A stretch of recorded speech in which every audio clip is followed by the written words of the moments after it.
Arquitectura churrigueresca. Origen e historia.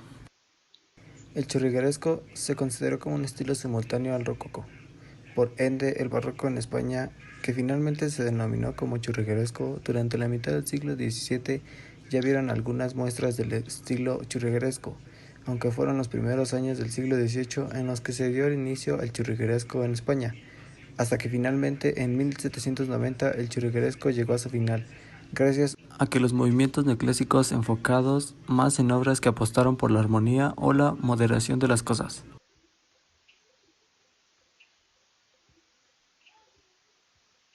Los hermanos Churriguera. A finales del siglo XVIII se mudó a Salamanca, donde se encargó del retablo de San Esteban, una de las obras más características del periodo.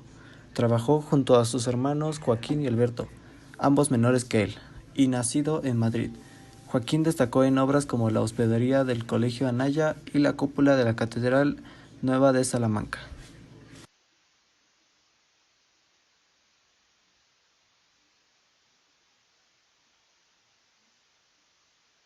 Narciso Tome.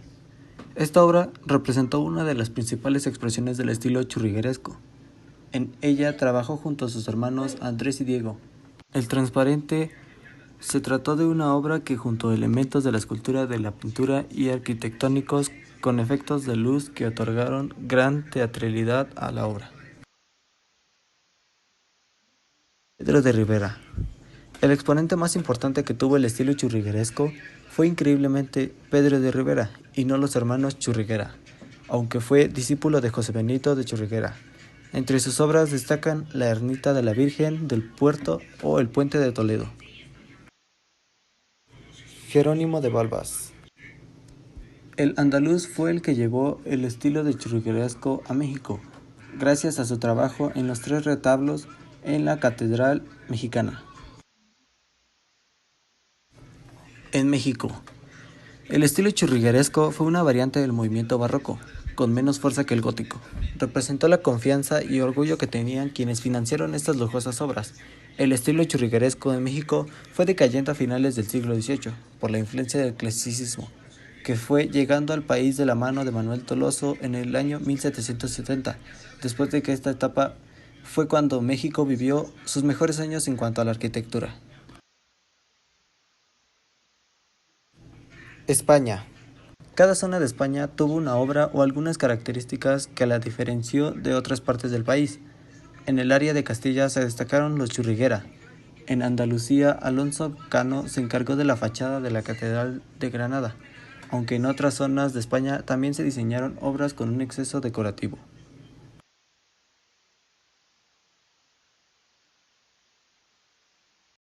El Renacimiento comenzó como un movimiento orientado por artistas e intelectuales en Italia, bajo el signo del humanismo. Es un renacer de las artes donde los asuntos representados desde el punto de vista ético y estético se liberaron de los vínculos del concepto de vida cristiana. Para ellos el arte ya no era un servicio anónimo ofrecido a Dios y a la Iglesia, sino un himno personal en alabanza a la belleza. Así se perfecciona el dibujo y se utiliza como base de la pintura. La cuna del Renacimiento fue Florencia.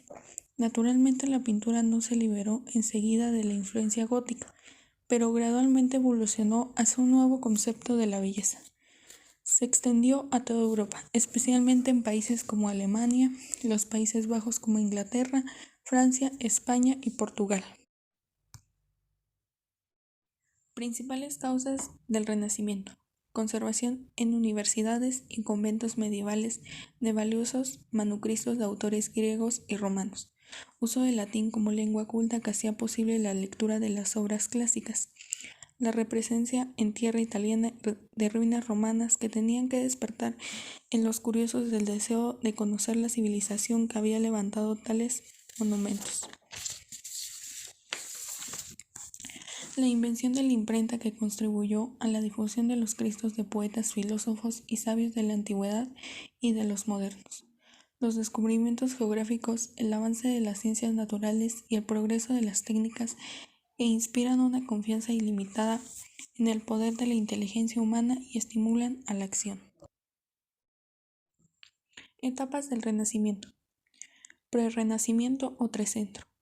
Siglos XIII y XIV. Coincide con el periodo gótico europeo. Cuatrocentro. Llega hasta el finales del siglo XV y su centro cultural es la ciudad. Cinquecento. Llena todo el siglo XVI y su cabeza es romana. Arquitectura. La arquitectura religiosa renacentista utiliza en sus inicios la planta de la basílica cristiana. Sin embargo, el centro adquiere mayor importancia por el empleo de la cúpula, que desplaza a la ojiva gótica y representa los famosos ojos de buey. Pintura. Es narrativa, expone historias y sucesos reales o ficticios sacados de la religión, de la mitología o de la historia. Es realista, las figuras humanas o de animales y los objetos inanimados están reproducidos con el mayor cuidado porque se parezcan en todos a sus modelos reales. El dibujo y el degradado. Modelos reales. El dibujo y el degradado. Los grandes pintores del Renacimiento fueron dibujantes de primera.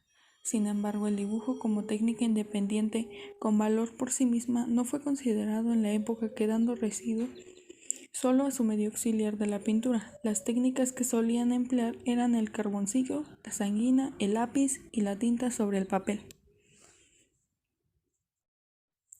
Artistas más representativos del Renacimiento.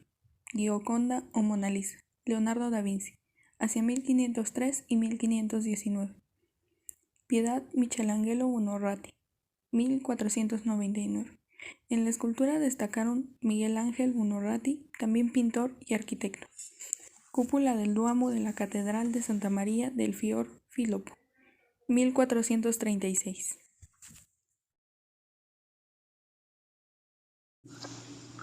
Hola, soy Oscar Ramos López.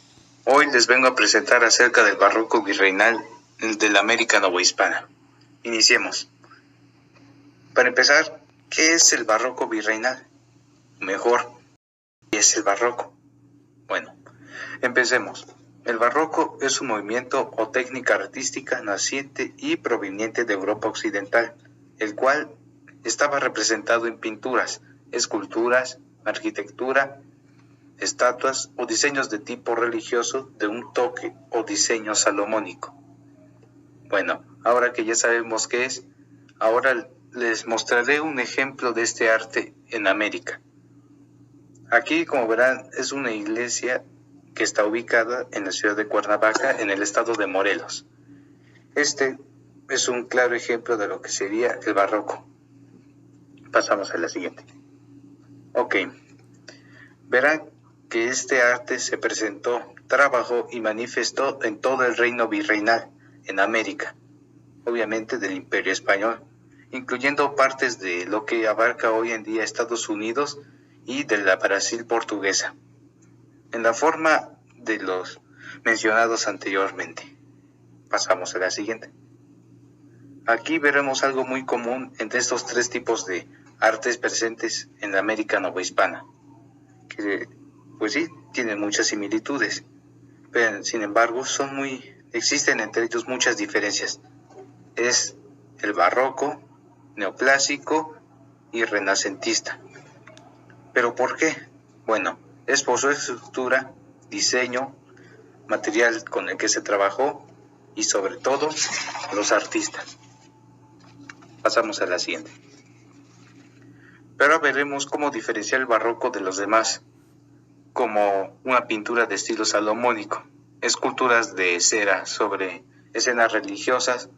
Un ejemplo, la de una iglesia con la Virgen cargando al niño Jesucristo. De este tipo, además de mayor parte de edificios de ellos son de arte barroco, fueron construidos en lo sobre y con los restos de los templos de las culturas prehispánicas, como fue el caso de la famosa ciudad de Tenochtitlan. Pasamos a la siguiente. Ahora, aquí veremos estos artistas más representativos de este arte del barroco, como la pintura de San Diego, el Cristo de Isidro, la capilla de Ceremonia, etc. Estos son los principales. Pasamos a la siguiente. Existen muchos edificios con el estilo barroco, al igual que pintura, esculturas, muy famosos como lo es la Prisca de Taxco, la Catedral del Zócalo, el altar de los Reyes, el altar del Perdón, etc. Son muchas, diversas. Pasamos a la siguiente. Bueno, en conclusión, el barroco es un arte novohispano muy importante en la historia e identidad de las colonias de América, así como su transformación a lo largo de la época virreinal. Arquitectura de tipo religioso y civil. Durante el periodo del siglo XVI al siglo XVII se construyeron cerca de 15.000 templos y una treintena de catedrales, provistos por la Iglesia Católica y una abundante mano de obra indígena. Las iglesias conventuales y monasterios eran construidos según el esquema hispánico de nave, con la fachada lateral siguiendo la dirección de la calle y con un ancho atrio. Un ejemplo de esto es San Miguel de Allende. Las cúpulas se encontraban en casi todos los templos, elevados sobre un tambor generalmente octagonal. Las capillas, llamadas también pozas, situadas en cada una de las esquinas del atrio, se ocupaban para catequizar a los indios y se agrupaban por sexo y edad. La arquitectura civil eran consideradas las construcciones residenciales. La casa colonial típica se dio en las ciudades y tenía mucha similitud con las casas del México prehispánico. Estas casas se construían hacia adentro, por lo general de 2 pisos y con fachadas simples, y también se encontraban rodeadas de jardines amurallados. Las habitaciones se hacían alrededor de un patio interior, frecuentemente rodeado de columnatas. Por lo general, se acostumbraba a tener una chimenea de piedra y en la mayoría de los patios se encontraba una fuente. Este es el único tipo de arquitectura civil que se encontraba en el virreinato, ya que los demás tenían un sentido religioso, militar o en su caso político. Hoy les voy a hablar sobre uno de los 3 tipos o clases arquitectónicos durante la época virreinal. El que yo voy a explicar es el militar. Bueno, comencemos. ¿A qué se le llama fortificación? En general se le llama fortificación al arte de disponer de un terreno de manera que las tropas resistan con ventaja el ataque de un enemigo superior en número o en fuerza. Bueno, y ahora les hablaré sobre el objeto de la fortificación, que básicamente es conservar la posesión de un lugar, empleando en su defensa menos tropas que aquellas que se necesitarían si éste guardara su estado natural. Bueno, y para lograr todo esto en la fortificación, se debe oponer el mayor número de obstáculos debidamente planeados y organizados.